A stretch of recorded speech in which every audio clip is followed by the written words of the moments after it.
मेहरबान है। आज आज़ादी के अमृत महोत्सव पे 75 वर्ष यहाँ पे मनाया गया है और आज़ादी का अमृत महोत्सव यहाँ बहुत ही खूबसूरत तरीके से मनाया गया है। और जो इस आयोजन को करने वाले हैं वो यहाँ पे देखिए, ये लोग यहाँ पे उपस्थित हैं। और मैं ये खूबसूरत जो आयोजन किया गया है, इन विशिष्ट जनों से मैं कुछ पूछना चाहती हूँ, क्योंकि भारत के आइकॉन कहे जाते हैं। यही वो शिक्षित लोग हैं, यही वो शिक्षक हैं जो बच्चों में अच्छे अच्छे गुण भरते हैं, जो बच्चों को एक बहुत बड़ा संदेश देते हैं, उनमें संस्कार भरते हैं, आगे चल के उन्हें अच्छा नागरिक बनाते हैं। तो मैं जो यहाँ के सबसे प्रबुद्ध जन हैं उनसे मैं पूछना चाहूँगी, सर ये आज़ादी का जो अमृत महोत्सव मनाया जा रहा है, आज़ादी के 75 वर्ष पूरे हुए हैं, उसके जरिए आप बच्चों को, आजकल के युवाओं को क्या शिक्षा देना चाहते हैं? ये मूलगनकुटी बिहार का वह परिसर है जहाँ भगवान बुद्ध ने अपना प्रथम उपदेश पूरी दुनिया को दिया था। उस स्थल पर वर्तमान समय में महाबोधि सोसाइटी ऑफ इंडिया द्वारा संचालित महाबोधि तीनों विद्यालय, inter college, junior high school और प्राइमरी स्कूल, जिसकी आधारशिला जो है श्रीमद अनागारी धर्मपाल जी ने श्रीलंका से आकर यहाँ पर रखा था।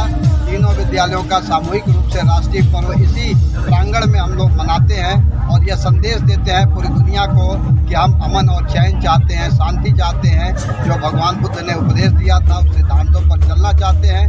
महाबोधि तीनों विद्यालयों में लगभग मिलाकर 2000 विद्यार्थी यहाँ पर अध्ययन करते हैं। हमारे साथ यहाँ पर NCC कैडेट, विद्यालय के शिक्षक, शिक्षिका बहनें और समस्त स्टाफ यहाँ पर उपस्थित है, यह संदेश देने के लिए कि आज़ादी का जो 75वां हम लोगों ने वर्षगांठ मनाया है, यह संदेश बच्चों को भी हम लोग देना चाहेंगे कि किस तरह से हमें आज़ादी मिली है। विद्यार्थी इन चीज़ों को नहीं समझते हैं क्योंकि उनका जन्म आज़ादी के बाद हुआ था, इसलिए यह बताना बहुत आवश्यक है कि आज़ादी हमें भीख में नहीं मिली है। इस आज़ादी को पाने के लिए हमने बहुत सारे शहीदों ने खून का बलिदान किया है, अपना बलिदान दिया है, तब जाकर हमें यह आज़ादी मिली है। और जब यह हमें आज़ादी मिल गई है तो इस आज़ादी को कैसे हम अक्षुण्ण बनाए रखेंगे, अपने राष्ट्र ध्वज का कैसे मान सम्मान करेंगे, यह चीज़ हमारे अंदर जानी चाहिए। यही संदेश है विद्यार्थियों को और यही चुनौती भी उनके सामने है कि भारत राष्ट्र का जो यह तिरंगा है यह विश्व में सबसे ऊंचा लहराता रहे। धन्यवाद। बहुत है आपने। और मैं यहाँ की जो शिक्षिका हैं उनसे भी मैं महिला शक्ति के बारे में, महिलाओं के बारे में, बेटी बचाओ बेटी पढ़ाओ, आज आज़ादी के जश्न पे बेटी बचाओ बेटी पढ़ाओ के बारे में और महिलाओं को सशक्त बनाने के बारे में, क्योंकि महिलाओं की आज़ादी भी उतनी ही ज़रूरी है जितनी देश की आज़ादी। क्योंकि लड़कियाँ अगर उड़ान नहीं भरेंगी तो ये देश का क्या होगा। तो मैं उन शिक्षिका से आज पूछना चाहती हूँ जो महिलाओं की आज प्रेरणा स्रोत है, एक शिक्षिका ही होती है जो हर बेटियों में जान भरती है उड़ान भरने का। तो आप 2-4 लाइन बोले इस पर। जो विशेष शक्ति कार्यक्रम हमारे यहाँ माननीय मुख्यमंत्री आदित्य योगी ने शुरुआत करी है, उसको हम लोग बखूबी उसको आगे ले चल रहे हैं। मिशन शक्ति कार्यक्रम के तहत जो कार्यक्रम हमारे यहाँ निर्धारित जो शेड्यूल आता है उसके तहत हम लोग सारा कार्यक्रम कराते हैं कि हमारी देश की लड़कियाँ हमारे कम से कम पूरे देश को नहीं तो कम से कम हमारे विद्यालय में जितनी पढ़ रही हैं वो बच्चियाँ हम लोगों के ज़रिए सशक्त हों, उनका सम्मान हो, वो सुरक्षित महसूस करें। इसके लिए तमाम तरह के कार्यक्रम कराए जाते हैं हमारे यहाँ। इसमें मिशन शक्ति के कार्यक्रम के अंतर्गत ही आती हैं जो ट्रेनर आती हैं जो बच्चों को जूडो, कराटे और तमाम तरह की ट्रेनिंग देती हैं आत्मरक्षा के लिए, आत्मसम्मान को बचाने के लिए, अपनी आत्मसुरक्षा के लिए, कि अगर किसी अपरिहार्य स्थिति में अगर उनको अपने बल का भी प्रयोग करना पड़े तो वो किस तरीके से अपने बल का प्रयोग कर पाए, इसके लिए उनको ट्रेन किया जा रहा है। जी, बहुत अच्छा बोला आपने। बेटियों के बारे में जो आपने संदेश दिया वो वाकई आपका बोलना ही उनके में जान डाल देगा। और एक शिक्षिका ही एक कन्या को आगे चल के बहुत बड़ी वो लेवल की वो बनाती है, अधिकारी बनाती है, वो हर क्षेत्र में उड़ान भरती है। आपने जो बोला वो बहुत ही काबिल तारीफ है। Thank you. मैं पूछना चाहूँगी 2-4 लाइन बोल दीजिए। आज़ादी के अमृत महोत्सव पे कितना खूबसूरत माहौल है, कुदरत भी आज मेहरबान है, खूबसूरत मौसम है। बोलिए, कुछ बोल दीजिए प्लीज़। पहले सभी लोगों का यहाँ पे हार्दिक अभिनंदन। मैं केवल 2 शब्द कहना चाहूँगा कि आज़ादी के बारे में सभी लोग बहुत कुछ बतला दे। मैं आज़ादी एवं जिम्मेदारी हमको मिली है तो हमारा भी फर्ज है कि हम जिम्मेदारी की निभावें, चाहे शिक्षा का क्षेत्र हो, चाहे इन्वायरमेंटल का। तो हम लोगों की जिम्मेदारी है कि अपने पर्यावरण को बचावें। आज़ादी का गलत अर्थ न निकल, उसको अपने जिम्मेदारी के रूप में लें। शिक्षा के क्षेत्र में इन्वायरमेंटल दीजिए, क्योंकि आपका भी मैंने सुना है, आपने बहुत कुछ अच्छा बोला है, तो कुछ 4 लाइन बोल दीजिए प्लीज़।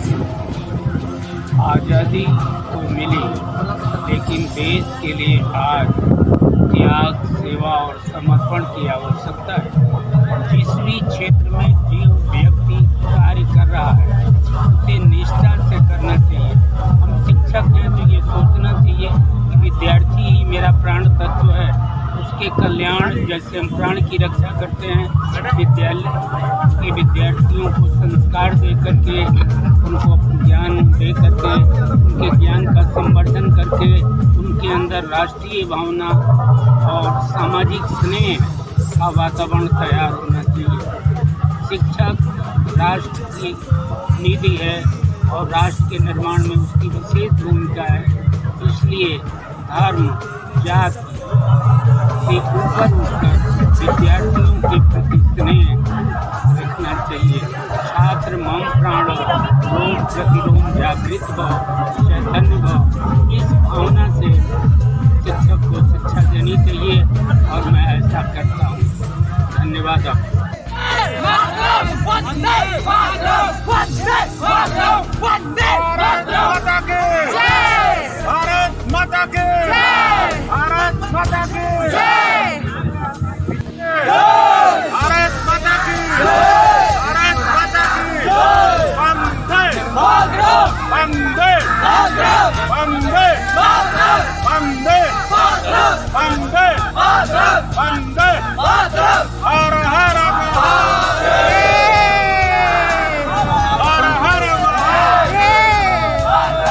आज़ादी के अमृत महोत्सव, बहुत ही खूबसूरत माहौल है इस समय, और मैं आपसे कुछ 4 लाइन पूछना चाहूँगी। 15 अगस्त 76वां दिवस है। के पीछे गोल बना के ये सारनाथ में भगवान बुद्ध ने प्रथम उपदेश दिया। धम्मचक्र प्रवर्तन का उपदेश यहीं पे दिया, और आज राष्ट्रीय तिरंगे में धर्मचक्र हुआ है, यहीं से है, और बहुत ही महत्वपूर्ण पर्व है, धूमधाम से मनाया गया।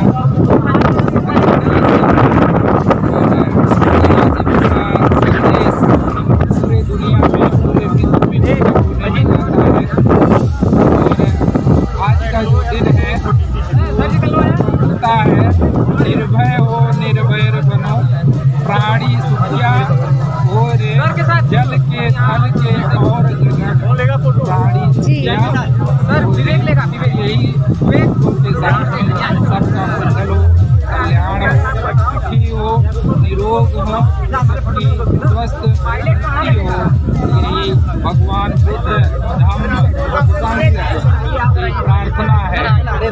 साधु साधु साधु।